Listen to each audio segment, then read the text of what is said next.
and I'm so excited to be able to share that clip. Hey guys, welcome back to a brand new vlog. As you may notice, I look different in this clip compared to the other clips. It is the next day. I started editing the footage, which you're about to see for the video, and realized that there was some clips missing. I don't know if I accidentally formatted my card.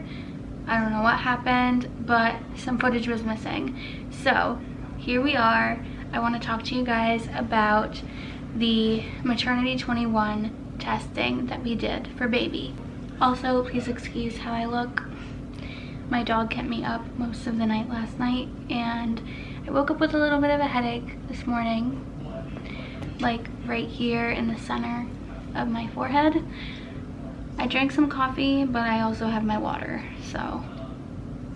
Okay, so before we get into the exciting details and everything in this video, I wanted to break down what exactly we got done as far as the blood work for the genetics. The type of test we got done was called the Maternit 21 plus Core SCA. This is a type of test that usually you have to call to make sure that your insurance covers it. Luckily mine did, and I have my phone here because I'm going to read from Google so I don't get anything wrong. So it says, test details. For pregnancies that increase risk of fetal abnormalities, the Maternit 21 Plus test delivers a comprehensive NIPT for the analysis of chromosomal regions including trisomies 21, 18, and 13, fetal sex and sex chromosome. I don't know how you say this word, but I'm just going to put it on the screen. So basically, it was checking for any chromosome abnormalities. I was more so nervous and anxious and concerned to see if anything would come up with the chromosomes. Everyone on my side of my family, all of their babies were healthy. There were no issues or anything like that, but my husband was adopted and he doesn't know his medical history. So we just didn't know and we wanted to be sure. So we elected to do this test. So what chromosomes are what? I'm not super technical. I may have learned this in like biology or something at some point, but obviously it's been a very long time. So I have my test results pulled up on my phone. For the trisomy 21, that's for Down syndrome. Trisomy 18 is Edwards syndrome. Monosomy X is Turner syndrome. And then it has the different X and Y combinations for Jacob syndrome, triple X syndrome, and another syndrome I can't pronounce, so it's gonna go on the screen. This test is like super accurate, and I really was like so stressed about the results. I really wanted to see the word negative on the paper because that means that everything is clear and they didn't find any abnormalities. Thankfully, I literally cried when I saw the results. The word negative was in big, bold letters on one of the pages of the report. It went through the different types of chromosomes and the different X and Y combinations, and all of it said negative. So we were so happy and so relieved to know that baby is good and healthy.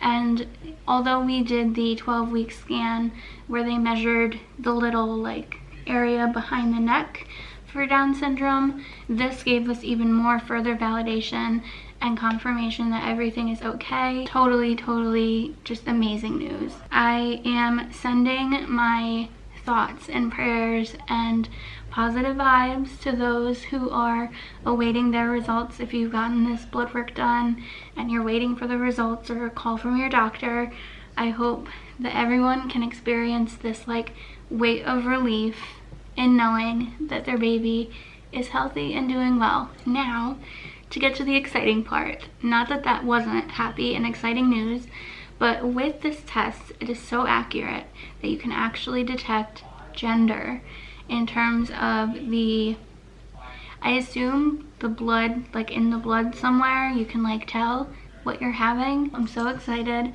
and I have my footage for my gender reveal. It was pretty simple. It wasn't too big. We just had most of my family there, and let me just roll the clip so you guys can see.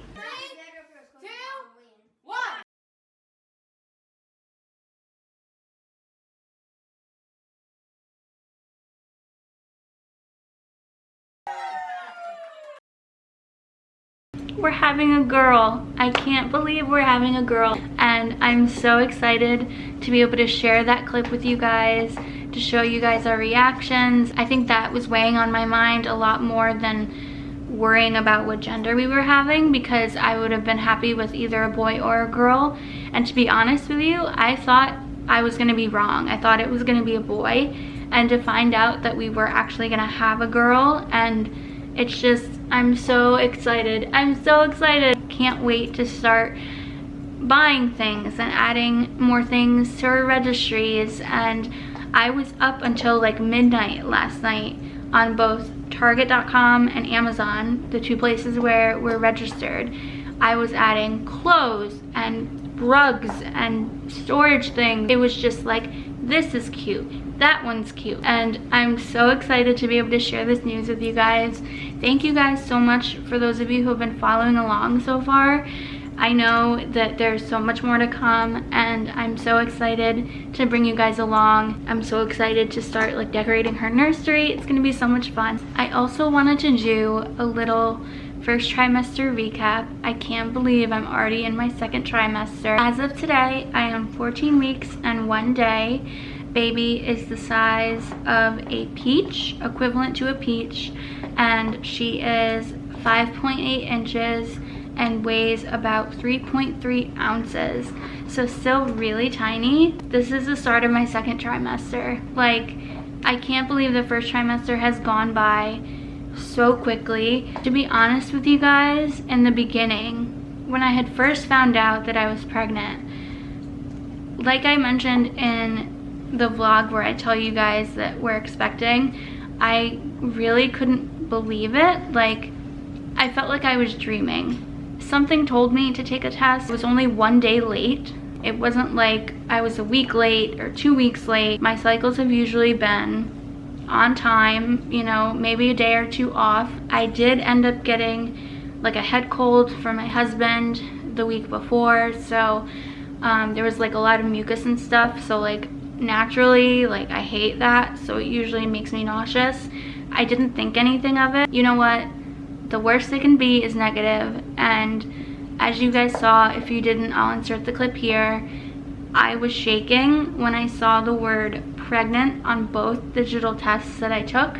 I was so in shock that it was actually happening. I remember calling my sister and my dad and just saying like, is this real life? Like, this is really happening. I was texting my best friend the entire time, and she's like, it looks like you're gonna have a baby. Like, you're pregnant. From that moment on, those couple of weeks leading up to my 8-week appointment, I was so just in a blur, kind of just having to remind myself, like, you're pregnant, you can't have lunch meat, you can't, you know, have a cocktail with dinner.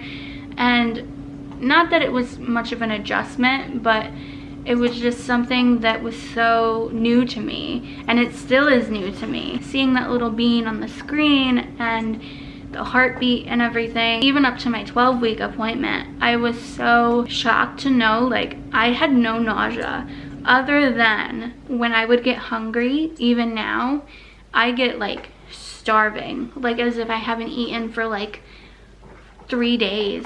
It's like hunger to the point of nausea. I have no food aversions, nothing like that in my first trimester. And my husband and I were kind of looking at each other as the weeks were passing, and he's like, if this is how it's gonna be throughout the pregnancy, like, we're good. You know what I mean? Like, and I don't want to jinx it. I have read that, you know, morning sickness and nausea and food aversion can happen later in the pregnancy, but for now, I'm enjoying it, you know. There are certain things that I don't really gravitate towards as much as I used to. I used to love making cookies and banana bread and all this stuff, and instead of having like 3 cookies, I would maybe have like 1. So I don't really gravitate towards sweets at all. In the first trimester, I really enjoyed a lot of, I know it's gonna sound funny, savory stuff. Anything can be savory, but like cheeseburgers, Five Guys cheeseburgers, anything, just, my mouth is actually watering. Anything just, I don't know, maybe salty stuff. It was nothing specific. I can't say like this specific dish I had every single day, or you know, this is what I had every morning for breakfast. It wasn't anything like that. Just satisfying comfort food, mac and cheese, like really just comfort savory things. If I had to say like a category. But as far as like things I mostly stayed away from was like candy. Occasionally I would have ice cream, but nothing like super sweet, unless we were out to dinner somewhere. Like if we were going to Cheesecake Factory, I'm getting a cheesecake slice, you know. But for the most part, I really haven't had any like food aversions in the first trimester. As far as how I felt during the first trimester, I have to say I feel very lucky and very fortunate that I had no morning sickness, no nausea. From time to time I would feel bloated, but other than that, I didn't really get like headaches or anything. A lot of the time I was hit with like fatigue. I would be trying to keep busy, cleaning the house and things like that, and then right around like 2:30, 3 o'clock, I would be ready for a nap. So I did a lot of napping in the first trimester. Napping was a big thing for me in the first trimester. But physically, other than that, nothing really changed. I didn't feel any different. I wouldn't overeat. I wouldn't overextend myself. And I've been really, really conscious about what I'm putting in my body and what I'm feeding baby. And I feel really good about, you know, how I've shifted my diet. I've incorporated a lot more fruits and vegetables and yogurt and like a lot of high protein and things like that. I still do have my 1 cup of coffee a day. In the morning, I will say in the beginning of the first trimester, I was a little weary about my coffee because I didn't know how my body would be adjusting to the caffeine. All I knew in my brain was like, Bianca, your body's gonna be changing. Like things are could be different. Like I almost wanted to pre-prepare myself if, you know, I would get like anxious or something from the caffeine because my body was changing. But I would have like a couple sips of coffee in the morning in the beginning, but now I have like about half a cup to a full cup of coffee in the morning, and it's totally fine. If you guys know, if you've been following me for a while, I love my coffee. And so that was really it for like any changes physically, things like that. Again, I want to say I do feel very lucky. I know a lot of women are not so lucky with the nausea and everything in the first trimester. This could happen later on. It could happen during the second trimester, who knows? But I'm so grateful that pregnancy is going smoothly for me, and I'm so happy to bring you guys along this journey. I can't wait to see what these next 3 months are gonna bring. I can't wait to show you guys how much baby is going to be changing and growing, and all of the bump updates and everything, and the cute clothes, and it's just so exciting to share this with you guys. So I want to sincerely thank you all for joining me along this journey, for subscribing. Subscribe if you haven't already. Click the like button if you enjoyed this video. Don't forget to turn on the notification bell because more content will be coming soon. I can't wait to share more with you guys. Thank you guys so much for watching, and I'll talk to you guys next time. Bye everyone.